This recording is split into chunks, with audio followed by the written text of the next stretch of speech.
Hello everyone and welcome once again to your own channel Raghuvesh learning zone. कैसे हैं बच्चे आप लोग, कैसे चल रही है आपकी पढ़ाई? And today's video is a requested one. ये हमारी सीरीज से थोड़ा सा ब्रेकअप करके है, तो इस आज जो हम पढ़ने वाले हैं वो हमारी सीरीज में नहीं था। एक्चुअली हम टेंसेस पढ़ रहे थे, but today's topic of the video is letter.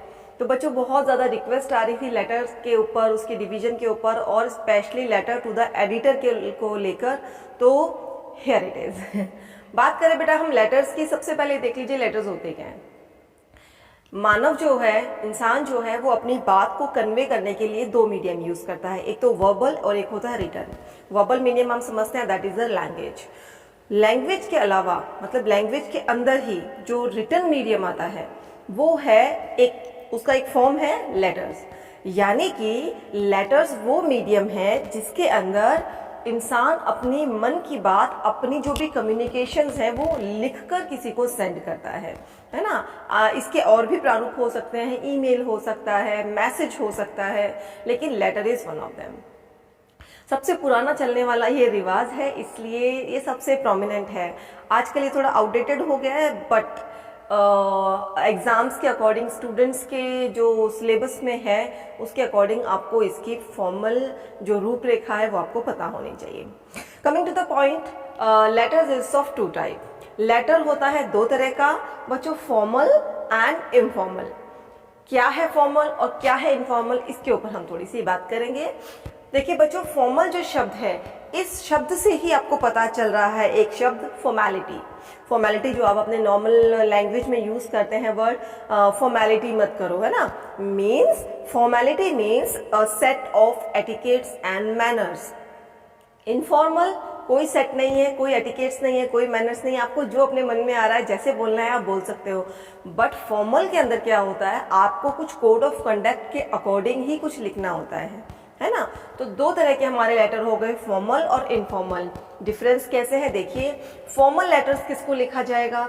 Administrative officials को लिख सकते हो, हेडमास्टर को, प्रिंसिपल को लिख सकते हो, एडिटर्स को लिख सकते हो। आपके जो एम्प्लॉय होते हैं, मतलब आपका जो एम्प्लॉयर होता है जिसने आपको काम पे रखा हुआ है, अगर आप कोई रोजगार कर रहे हैं, आप उसको ये लेटर लिख सकते हो। अगर आप कहीं किसी गवर्नमेंट ऑफिस में किसी एडमिनिस्ट्रेटिव ऑफिसर को अगर कोई लेटर लिख रहे हैं, that would fall in the category of formal letter. अगर आप हेडमास्टर को लेटर लिख रहे हैं, अपने प्रिंसिपल को लेटर लिख रहे हैं, तो वो कौन सी कैटेगरी में आ जाएगा? फॉर्मल लेटर की कैटेगरी में आ जाएगा। एडिटर्स को, जो न्यूज के जो संपादक होते हैं, एडिटर्स को अगर आप लेटर लिख रहे हैं तो वो कौन सी कैटेगरी में आ जाएगा? फॉर्मल की कैटेगरी में। जो आपके एम्प्लॉयर्स होते हैं, अगर आप उसको कोई लेटर लिख रहे हो तो वो भी आ जाएगा फॉर्मल लेटर की कैटेगरी में। Moving towards the informal. Informal letter क्या है देखिए। इनफॉर्मल जो लेटर्स होते हैं वो फॉर्मेलिटी नहीं होती, आपको जो जैसे लिखना है आप लिख सकते हो। आप, है ना, किसको लिखेंगे इनफॉर्मल लेटर्स?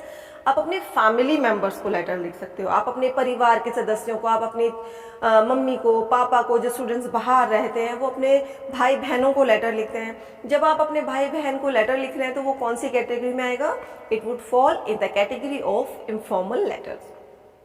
आप अपने रिलेटिव को, अपने चाचा को, चाची को, जो भी आपके रिलेटिव्स हैं, आप अगर उनको लेटर लिख रहे हो तो वो आएगा इनफॉर्मल की कैटेगरी में। आप अपने क्लोज वंस को, आप अपने डियर वंस को, अपने प्रियजनों को लेटर लिखते हैं, आप अपने हस्बैंड को लिखते हैं, आप अपनी वाइफ को लिखते हैं, आप अपने दोस्त को लिखते हैं, तो वो आएगा इनफॉर्मल लेटर्स की कैटेगरी में। थोड़ा सा एक बार इधर देख लीजिए। फर्स्ट एंड सेकेंड प्रोनाउन जो होते हैं, फर्स्ट प्रोनाउन आपको पढ़े हुए हैं, फिर आपने सेकंड प्रोनाउंस पढ़े हुए हैं। तो जैसे फर्स्ट प्रोनाउंस में हम लेते हैं आई, मी, माइन, इसका खूब यूज होता है इसमें। मैंने ऐसा किया, मैंने वैसा किया, आप आराम से लिख सकते हो इनफॉर्मल लेटर्स में, जो आप अपने परिवार को, रिश्तेदारों को, दोस्तों को लिखते हो। इसमें आप सेकंड पर्सन जो प्रोनाउन होता है इसको भी यूज कर सकते हो। एक्टिव वॉइस के अंदर आप इसको लिख सकते हो, उसने ऐसा कर दिया था, मैं ऐसा कर रहा हूं, मैं वैसा जा रहा हूं, आपको ये करना है। आप डायरेक्टली अपनी बात एक्टिव वॉइस के अंदर ही इनफॉर्मल लेटर्स में लिख सकते हो। मतलब this is an set of letters without any formality, आपको जैसे अपने मन में आ रहा है वैसे आप लिख सकते हैं, है ना।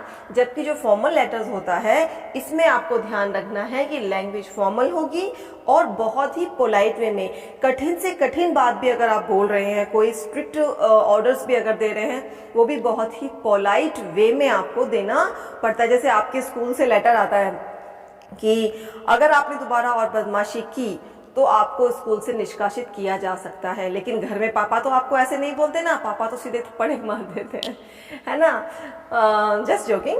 तो ये है फॉर्मल लेटर्स और इनफॉर्मल लेटर्स का एक जनरल क्लासिफिकेशन। तो बच्चों आज आपने पढ़ा लेटर्स क्या है, इसके डिवीजन क्या क्या है, और फॉर्मल लेटर्स क्या होते हैं, कैसे लिखे जाते हैं, और इसको लिखने के वक्त आपको क्या चीज याद रखनी है।